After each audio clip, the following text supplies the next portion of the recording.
সকলো বন্ধু বান্ধৱীকে Deepika kitchen and ব্লগছৰ আন এটি ৰেচিপি ভিডিঅ'লৈকে আদৰণি জনালোঁ। আজি আপোনালোকৰ বাবে চুকা শাকেৰে মাছৰ ৰেচিপি এটা লৈ আহিছোঁ। আশা কৰোঁ আপোনালোকে ৰেচিপিটো চাই ভাল পাব।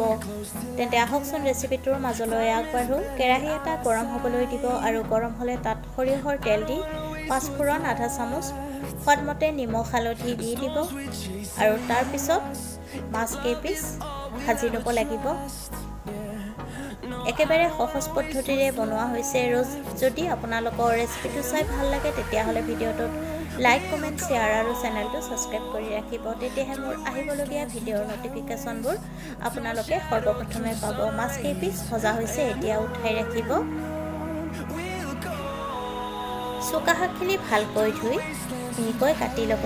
সেই মাছ ভজা তেলতে শুকান জলকীয়া আৰু পাঁচফোৰণ আধা চামুচ দি 1 মিনিট সময় ভাজি ল'ব আৰু তাৰ পিছত কাটি লোৱা চুকা শাকখিনি দি দিব লাগিব। চুকা শাকখিনি দি অলপ মিহলাই ল'ব।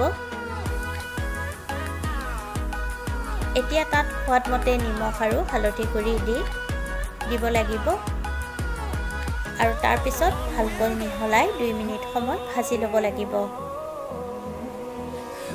এতিয়া ভাজি ৰখা মাছ কেইপিচ দি দিব।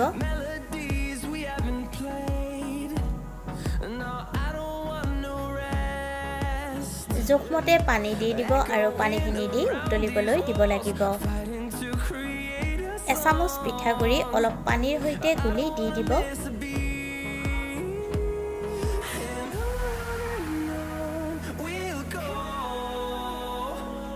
তাৰ পিছত ভালকৈ মিহলাই ল'ব লাগিব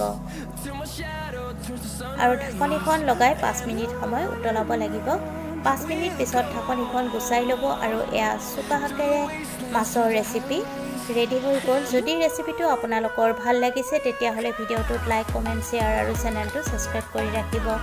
পুনৰ উপস্থিত হ'ম এটি নতুন ৰেচিপি ভিডিঅ'লৈ। আজিলৈকে আহিলোঁ। ভিডিঅ'টো শেষলৈকে চোৱাৰ বাবে আপোনালোকক বহুত বহুত ধন্যবাদ জনালোঁ।